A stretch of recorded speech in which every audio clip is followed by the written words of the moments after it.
Hi, I'm Billy Keels, the host of the Going Long podcast. Every week, I'm going to be here interviewing the absolute best in the business as it relates to real asset investing, as well as real Main Street investors. We're going to be having conversations where you can listen in, and that's going to help you to continue on your path to education so that you feel much more comfortable as well as confident in investing long distance. So make sure that you go ahead and subscribe to the channel. Make sure that you're liking it as well, because that way you can get every single episode as soon as it comes out. And by the way, don't forget to leave today's episode a 5-star review. Let's go ahead and listen to today's conversation. Welcome to the Going Long podcast. We're back once again to continue to help to educate you so that you feel much more comfortable as well as confident investing beyond your backyard. I'm your host, Billy Keels, and if you've ever wanted to find out the formula to making real estate investing made simple, then guess what? This is the conversation that you're going to want to listen to until the very last word. I promise. You know what? Because today's guest, his life was completely changed when he read this little purple book at the age of 19. I wonder what book that was. He's also co-founded an off-market company that is really focused on lead generation. And he's also currently focuses on acquiring multifamily properties using really creative financing strategies. And he is not only a realtor, but he is the host of the Real Estate Investing Made Simple podcast. It gives me great pleasure to welcome to today's conversation, Mr. Bailey Kramer. Bailey, welcome to the show, man.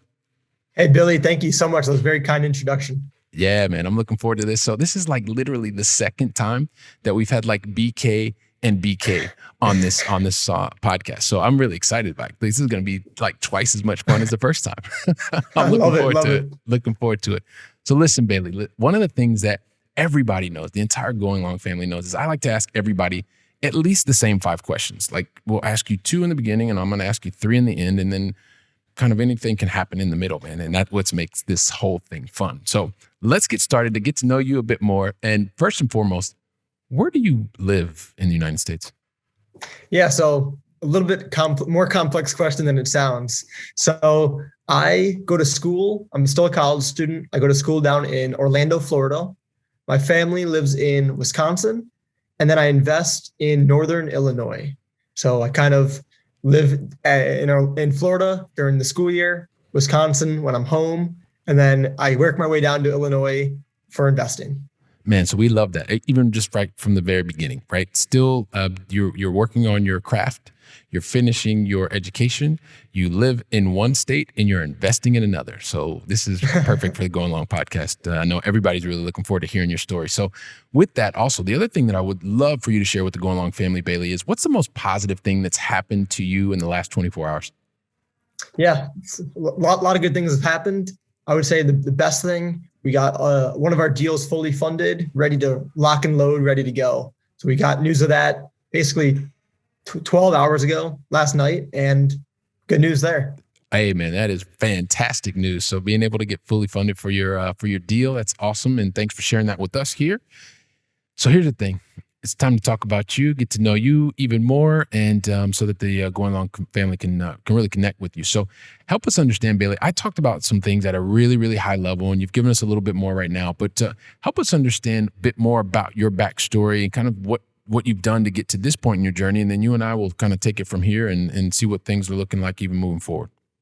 Yeah, so like you mentioned in the beginning, I found that little book. And to spoil, it's Rich Dad, Poor Dad.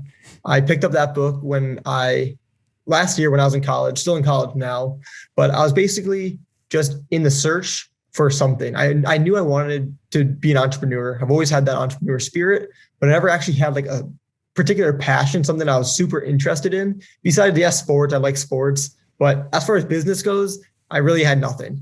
So I read Rich Dad, Poor Dad, and in there, he mentioned some real estate things. I looked up who the author was, Robert Kiyosaki. It says he's worth a lot of money due to real estate. And I was like, wait, what does this even mean? What's real estate investing? I at the time really had no idea. So I just started searching the internet, found Bigger Pockets, which is a super, very valuable resource online. Started digging, listening to podcasts, reading books, webinars, the whole thing. And I was hooked. I was like, real estate investing is the way to go. So fast forward, I ended up first getting a hook for multifamily, that was like the one asset class that I was like, this is the way to go. So from there, joined a multifamily focused mastermind group, started a podcast, started a meetup group, just really growing my network, building my brand. Fast forward 6 months from then, end up going into single family and start a lead generation company, acquire properties using creative finance. And that's like the year and a half, almost 2 years journey, and very condensed. That's obviously the brief version. And we appreciate the brief version, but one of the things that you and I are going to do, we're going to unpack some of this stuff because there's a lot to tell in this story. And I mean, just a couple of things that I'm sure that the Going Long family is thinking about right now is like, wow, there's, he's done all of this stuff in a basically a year and a half, 2 years, but and at the same time going to school, and at the same time like focused on recognizing that he wants to build a business. Like one of the things that I recognize you saying is that you said that you started in multifamily, then you got into to the single family residences, and then from there you've already started to pivot. So I'm just curious, right? Because you maybe don't have the 25-year, 30-year track record. At the same time, you're recognizing opportunities that exist in the marketplace. So tell us a little bit about what created that first pivot for you to start to create a business focused on lead generation. Yeah. So what got me into lead generation was this. In my mastermind group, I was networking. I basically took months and months of basically practicing my skills. So I was underwriting deals. I was networking with brokers, property management companies, just getting into all the reps.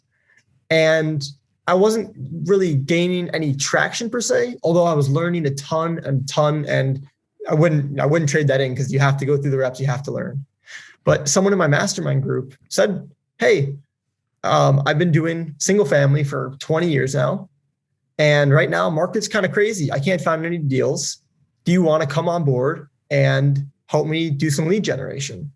I was like, sure. I don't know a single thing about it. I've never made a cold call, a text, a mail in my life, but sure, let's give it a try. So I ended up joining in with him. And the first purpose was, how do we get leads for ourselves? And right now I was kind of helping him. So how do we get leads for him? So we started literally just researching, YouTubing, and found all these different strategies. And once we started, fast forward a few months, once we started seeing success for ourselves, we said, okay, we're onto something here. What if we just take the systems we created and give it to other investors and create a business out of it? Because we realized that the two things that every single investor needs is money and deals. And we wanted to just solve one of them for now, which was the deals aspect of it. So we went that route. So this is really cool. So and this is one of the things I think will resonate with a lot of the Going Long family is when you're talking about, especially you're looking to say, all right, what problem can I solve? And you were looking to solve a problem for someone else. You knew that you needed to get the reps. And so this was a way for you to work on solving someone else's problem. You solve your problem, and then you automatically move to the mindset of, this is a follow-up question I do have for you, is on being able to, one of the words you said was create systems. And so I know that, and I'm going to put myself it's really difficult for me to remember like the time when I was in college, because I really wasn't thinking about real estate at all. But like when you start thinking about systems, like that's a different level. So kind of where does that come from for you to already have this like systems thinking type of mindset?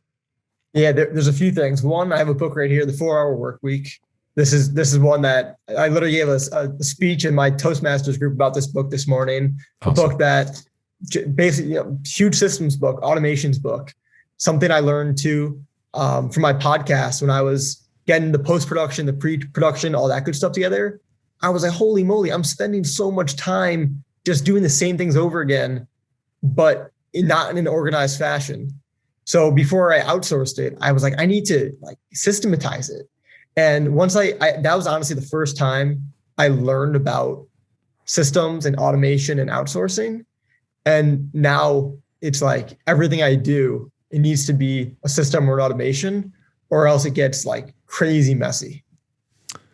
Cool. So I think that's fantastic. And this is one of those books, Tim Ferriss, like he's changed so many people's lives, and that book continues to help people understand exactly what you're talking about, which is the whole thing about thinking in a systems type of approach so that you can actually free up your time to do the things that are the most valuable to you, whatever that point in context of your life is, because that constantly changes, right? But I think that's Right. something that is fantastic. So great that you see you've taken the learning from a book and put it into action. Fantastic. I want to jump back to one of the things you mentioned in the beginning, which is really close to every single person that's listening and watching us, is this whole long distance investing concept, this whole long distance real estate investing concept, or I like to say long distance real asset or tangible assets concept. So I just want to make sure I got this right.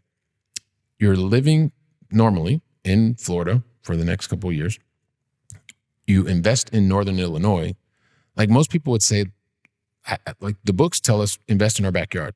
And I always want to know from every single person that comes on here that is a long distance investor is like, why in the world did you make a decision to invest beyond your backyard? Right. Great question. And the reason is simple for me. Am I capable of investing totally alone? Absolutely.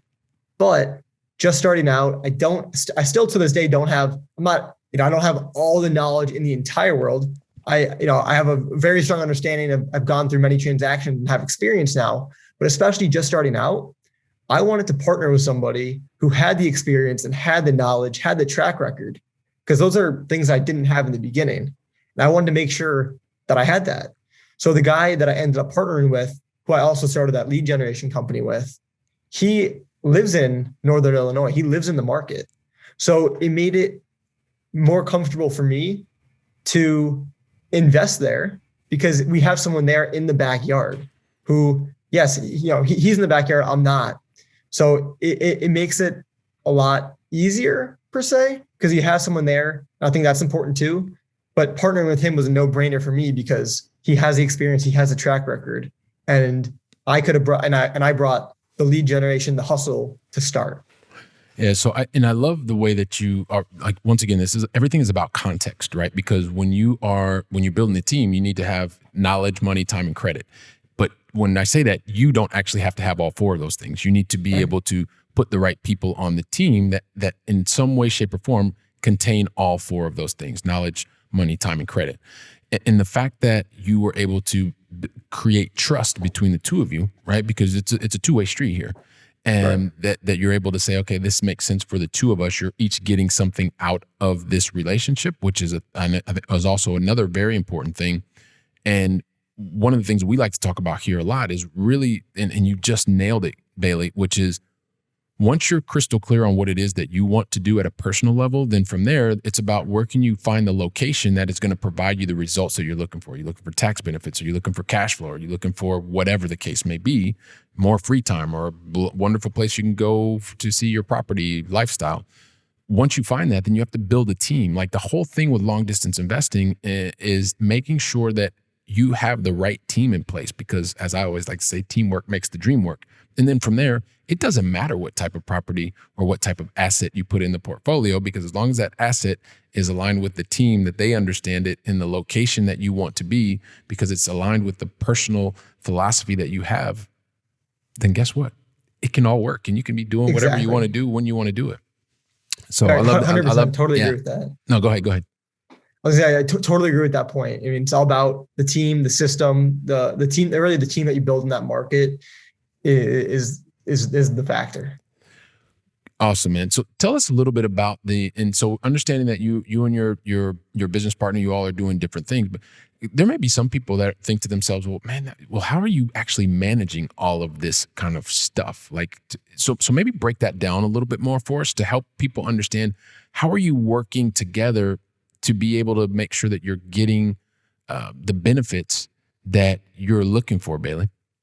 Yeah. So the way that my partner and I go about it, and it didn't always start perfectly defined roles. It started more messy, intertwined, and it just took, honestly, some time to get settled in our roles. So what we are doing now is I pretty much handle everything on the front end, on the acquisition side. He handles everything on the back end with actually just closing up the deal, and either if we're going to rehab the project, kind of taking over the back end. So that's kind of the roles that we transformed into. Mm-hmm. In the beginning, we were both working the acquisitions. Then we'd both hop over to the disposition and the renovation side of things. And then we're like, wait, we got to both hop back over here to the acquisition side. And then we were hopping back and forth. And we realized, okay, you're clearly better at this end. You have a lot more experience. You do this. That's your strengths. And I was like, I'm doing pretty well at the front end, the acquisition side. Let me keep handling that. And we create a nice flow where I'm just passing you the lead now instead of I'm bringing myself over too and ignoring the acquisition side. Got it. Okay. So you build up the base in the beginning. You both have a complete understanding of what the process looks like from end to end. You were kind of fumbling over one another, for lack of a better term, but not in a bad way. It's just, that's kind of what happens whenever we're getting started. And then you all had the wherewithal to say, hey, look, we'd probably be better served if you went to this lane and I did this lane and we just kind of did a handover, which I think is fantastic, man, because like you said, you're doing the reps and that's the part that's phenomenal. So let's take it back to another thing, because you'd mentioned that early on that you're thinking about building your brand and building your network, which I think a lot of people don't really realize how important that is. So once again, when you got tapped into this mindset, and I know you said part of a mastermind, what are some of the very tactical, concrete things that you put into place to build both your network as well as your brand, recognizing you've already alluded to some of them already? Yeah. So the networking piece, I've started basically from the minute I read Rich Dad Poor Dad, because after I read that book, I literally had zero knowledge and I had zero network. So everything I built up as far as real estate goes, literally started the moment I read that book. So on the networking side of things, what I did in the beginning was, okay, there were so many different things being flown around, fixing and flipping, wholesaling, multifamily, self-storage. I was consuming information. So at that point, it was just constant education. Then when I had a little bit of an idea, okay, I want to go residential, I went on Bigger Pockets and I started messaging people who had either the word single family, multifamily, something to do with residential.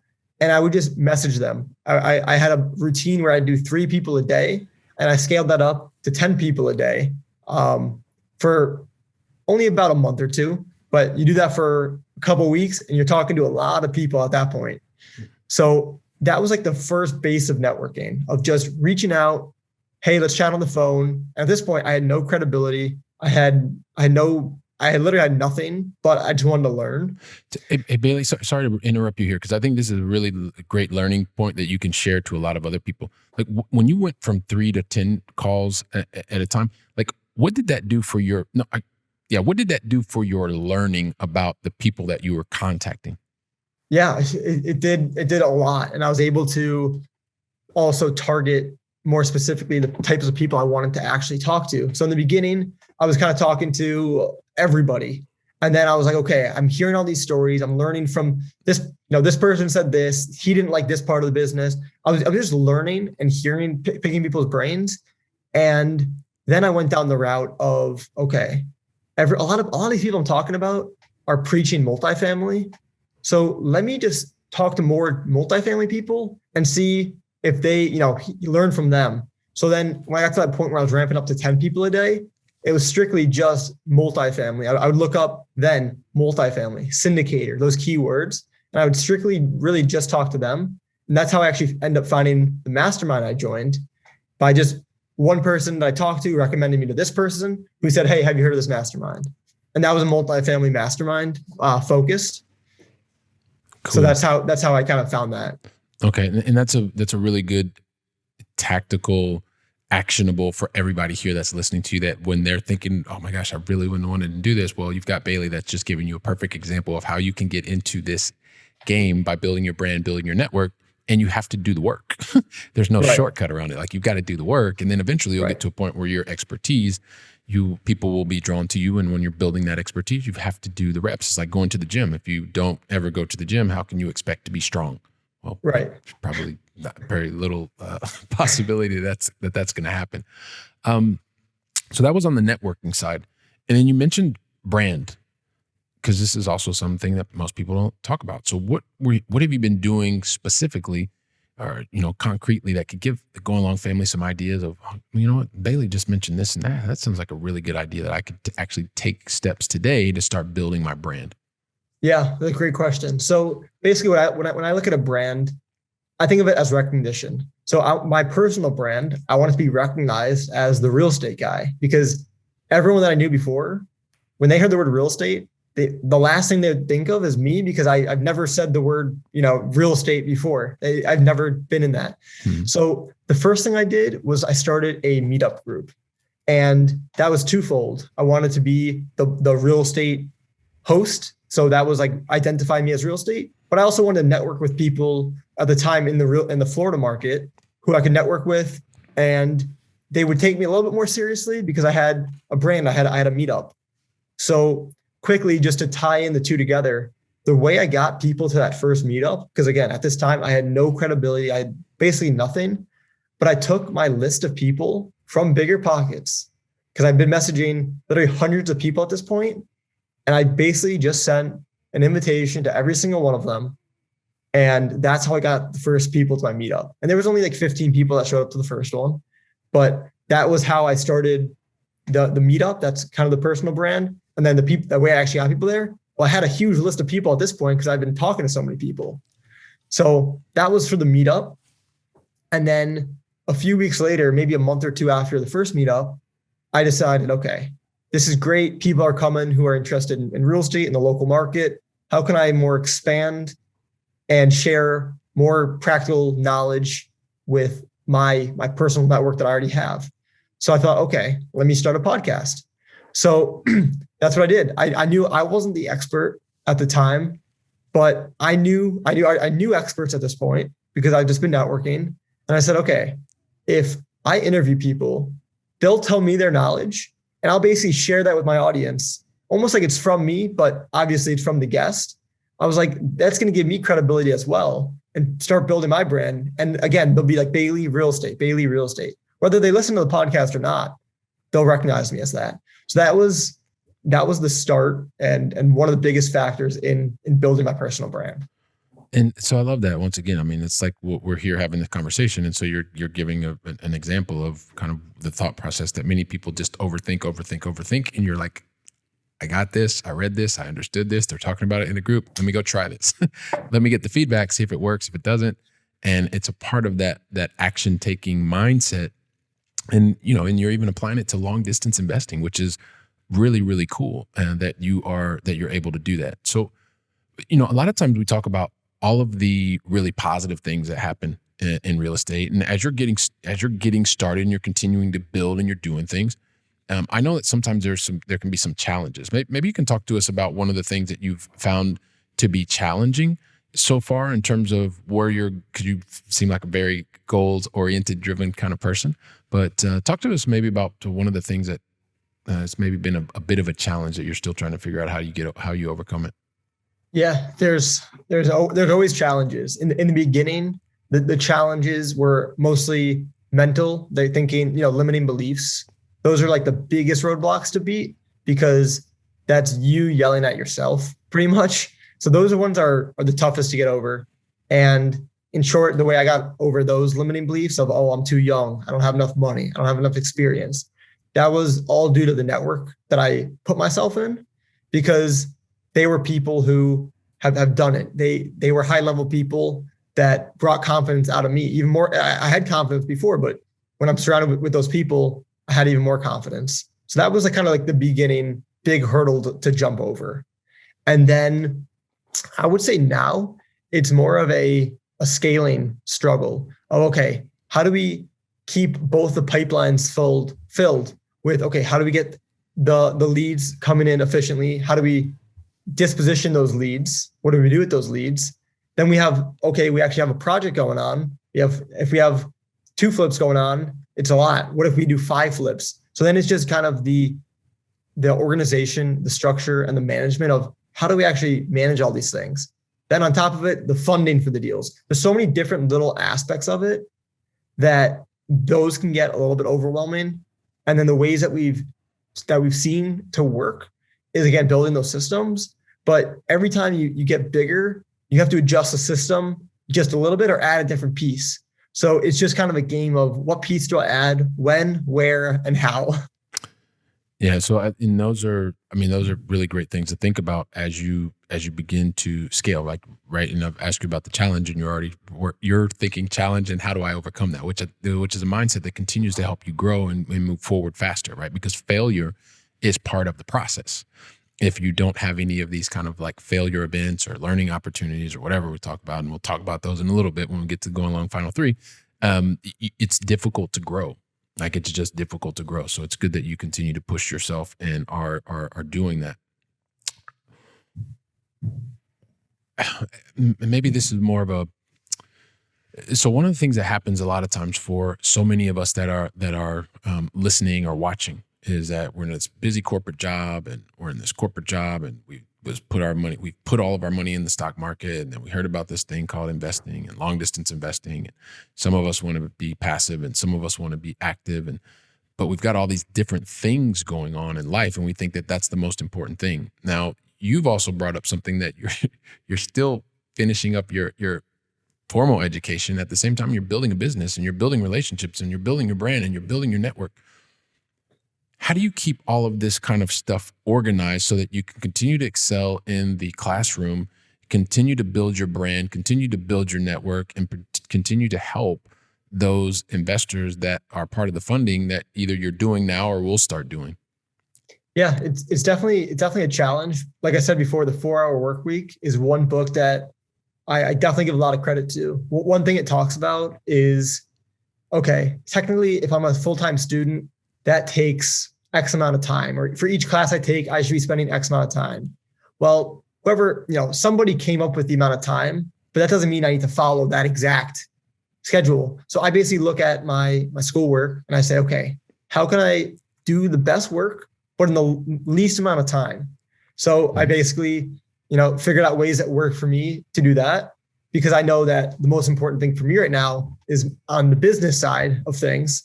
But I do need to get the schoolwork done as well. So it's definitely a balancing act, but I can kind of figure out shortcuts for the school.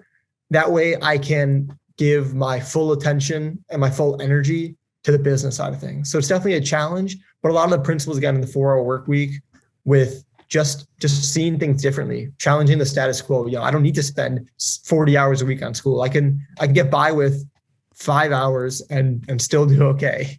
Yeah, no, and so that it's interesting because there are a lot of different parallels, right? And I just want the Going Along family to realize the things that Bailey's saying now are the similar kind of things. Well, I've got too much work to do, or I've got to do this, or I've got to do that. And of course, you get kids, or you may have kids, and you may have all these kinds of things that are happening, which many of us do.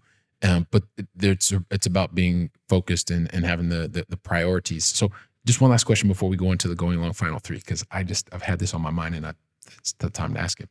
So you just talked about the schoolwork thing and being able to do that. And how is the perception from your family or from your parents in terms of what you're doing with this real estate kind of stuff? Yeah, that's a good question. So I'm super lucky. Both of my parents and my family are super supportive of what I'm doing. Now, they might not fully understand what I'm doing and the complete strategies that I'm using and, the nitty gritty of it. But as far as, investing in real estate, making it happen, making money, flipping house, all that good stuff, fully supportive. And that's honestly a huge piece of it as well, is just having their emotional support and their support of just encouragement and that stuff's all super important as well. Yeah, that's awesome, man. And kudos to you and to your parents. I'm sure they'll be watching this and listening to this, and good on you, good on your family. So being able to support you through that, which is fantastic. So the thing is, Bailey, like at a certain point, we've got to get to the Going Along final three, and that time is now. But the thing is, I never ask anybody to go along final three unless they tell me that they're ready for me to ask. So are you ready? Let's do it. I knew you would say that, man. I knew it was going to be something in that genre, as they say. So listen, the very first of the Going Along final three, we started on your side of the pond. I'd like to bring it back over here because I'm in Barcelona, Spain. So this could be worse. I'd love for you to tell and share with the Going Along family, like, what is your favorite European city that you've either visited or is on your bucket list to visit? Favorite place that I've been to in Europe has been Amsterdam. I did a big Europe trip, went to Madrid. I didn't hit Barcelona, went to Amsterdam, went to Czech Republic, but Amsterdam is, I think, is just the coolest, most unique place I've been to in Europe. Yeah. For some reason, we get lots of votes for Amsterdam. I'm not really sure why, but I've been there a couple of times myself, so maybe I know why. No, it's a fantastic city. Absolutely fantastic city. So here's the other thing that happens. Question number 2. Like, the thing that I know about successful people, and you're a successful person and you're continuing to build on that success and move towards your significance and things like that, is really successful people. The thing is, they've only made one mistake in their entire journey, which is why maybe I never get that right, man. The thing is, So the thing is, really successful people make so many mistakes, so many learning opportunities. And the difference that I've found is that the way that successful people react to those things. And so you've shared some like challenges and stuff, but if you could think of like one really difficult problem, learning opportunity that you had, and I'd love for you to share the lesson. What is the lesson that you learned that you would like to share with the Going Long family? Yeah, great question. So the biggest, or the first mistake that has still an impact is the asset class that I chose. So in the beginning, like I mentioned, I was listening to podcasts, talking to people, and I thought multifamily was the way to go for me. Now, the reason why I thought that is because I said, wow, $100 million apartment complex, cash flow, raising $50 million, you get, you're a partner on the deal. And that's great for some people at different stages of life. But after literally 6 months of just consuming multifamily content, I realized maybe multifamily doesn't exactly line up with my goals and might not be the thing that works the best for me, because my whole goal has been to graduate college being self-sustaining. So multifamily, as great as it is, every asset class has their pros and cons, but for me, just getting started, I thought if I got one multifamily deal, I'd basically be set. And maybe if it's the right deal, cool. But what I realized, and I heard this somewhere, is if I'm syndicating a deal with a group of partners and the general partnership owns, let's just say 20%, and I own maybe let's just say 10% of that 20%, and there's a 100-unit apartment complex, well, the 20% that the general partnership owns, let's just call that 20 units. And then my 10% portion is basically just 2 units. So I thought it was all just glamorous and big money, and it really attracted me. But my mistake was, okay, my goal is I need money coming in. I need something quick, a little bit quicker. Nothing's a quick get rich quick scheme, but there's just more single families out there. And I knew I could flip more houses faster than I could buy, renovate, and sell a multifamily. So I didn't pick the asset class that aligned with my goals and what I actually want. I just picked the thing that looked the coolest and I thought would make me the most money. So my mistake was, I should have looked into it a little bit more. It just wasted a little bit of time. I wouldn't say wasted because I learned a lot. I'm still learning, but I eventually pivoted to the single family where I've been able to go faster, scale quicker, and help me achieve what my goal was set out to be, is to be self-sustaining, make enough money when I graduate that I don't need to go get a job. That was my personal goal. And that was kind of the mistake I made with not looking into it deep enough. So, and I don't normally do this, Bailey, but I'm just going to because I love the way that you just broke that down. It adds so much value for everybody that's listening. And I want to reiterate one of the things we were talking about before is, once it's your personal philosophy, once you know what that becomes your true north. And that is for a certain amount of time, right? And so once you know that, then you go to the places where you can get that. And so having gone through that, now you realize the importance of focus and not looking at the shiny penny or dime or whatever they call it syndrome.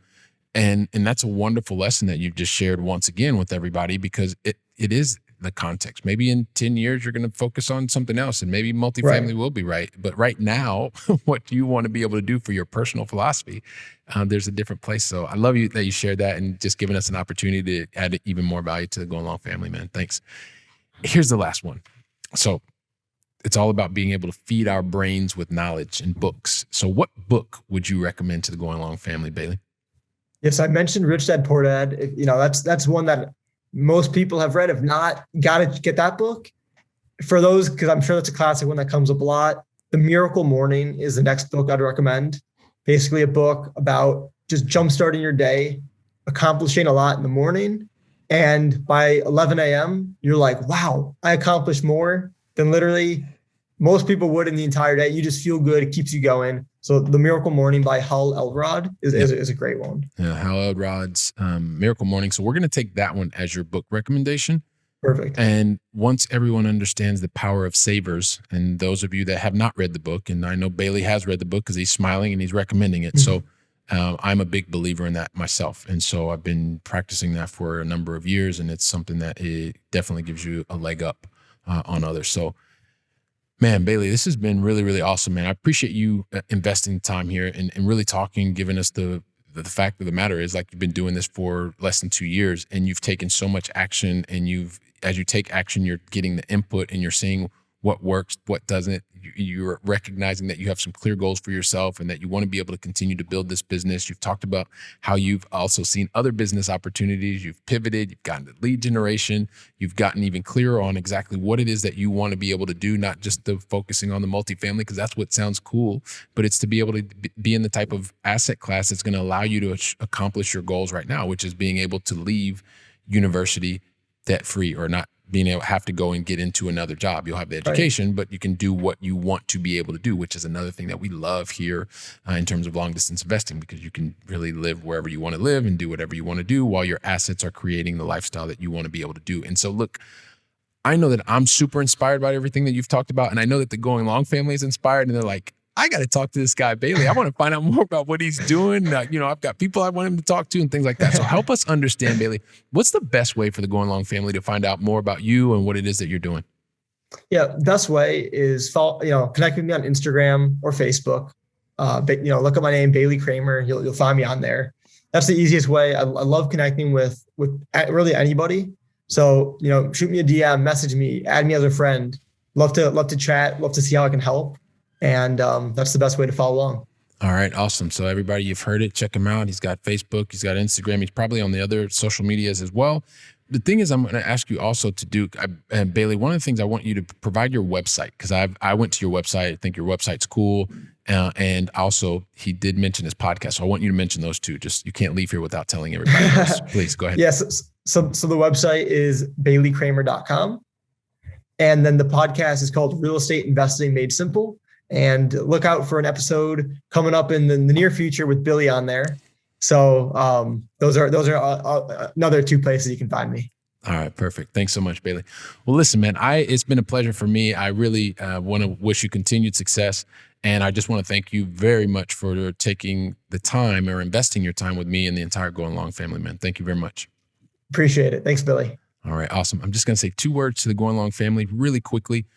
Listen, once again, we've had another expert who's come in, he's sharing all of his information, and he's giving you very tactical, actionable items as well as the strategy behind it. So you have an opportunity today as a Going Long family to share today's episode with like 2 or 3 other people. Like, be that person that's making the positive impact. Bailey shared lots with you today, learned a lot more about him and what he's doing, and you have an opportunity to reach out to him. At the same time, take a moment, and leave us an honest review of the conversation today. Like, you all know that I love going through every single one of your reviews, something to take seriously, something that would continue to get input for, so that we can make these conversations even better for you, more relevant for you. So just take a couple seconds and leave an honest review. I don't ask for 5-star. I just ask for honest reviews so we can make this even better for you. And with that, you know what? I am super excited to welcome you back for the very next conversation. And until then, go out and make it a great day. And thank you very much.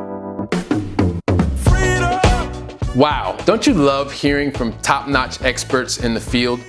When I was getting started, I really wish that I would have had access to such experts. And even more, I wish they would have given me like a really simple list of things to follow so that I could have gotten to my goals much faster and been much happier even sooner. So that's why I've created for you the 7 things that you should avoid in order to be successful in long-distance investing. And you can pick that up really easily by going to billykeels.com/7 things to avoid. And also, if you liked today's episode, don't forget to leave a 5-star review. I'm looking forward to seeing you on our very next episode, so go out and make it a great day.